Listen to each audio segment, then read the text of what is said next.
Veligonda project పనులు వేగవంతం చేసేందుకు మంత్రి నిమ్మల రామానాయుడు క్షేత్రస్థాయిలో పర్యవేక్షిస్తున్నారు. ఇందులో భాగంగా రాత్రి వేళల్లో కూడా లైనింగ్, బెంచింగ్ పనులు మంత్రి పరిశీలించారు.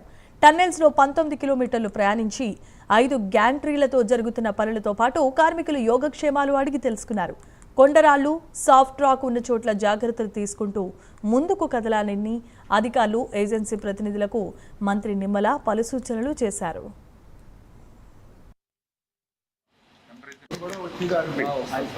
దీనివల్ల మీకు 2 రకాల ప్రాబ్లం వచ్చింది. మనం పని చేసుకోవడానికి కూడా వెంటిలేషన్ కూడా లేదు, ఓన్లీ వన్ సైడే ఉంది. దానివల్ల ఇక్కడ పని చేయడం కూడా కష్టం వస్తుంది. అది బాగా ఎక్కువ టెంపరేచర్ కూడా వచ్చింది. దీనివల్ల మీకు 2 రకాల ప్రాబ్లం వచ్చింది. మనం పని చేసుకోవడానికి కూడా వెంటిలేషన్ కూడా లేదు, ఓన్లీ వన్ సైడే ఉంది. దానివల్ల ఇక్కడ పని చేయడం కూడా కష్టం వస్తుంది. ఇప్పుడే మనం చూస్తూ ఉన్నాం, ఏదైతే వెలిగొండకు సంబంధించినటువంటి టన్నెల్ 2లో మనందరం కూడా ఉన్నాం.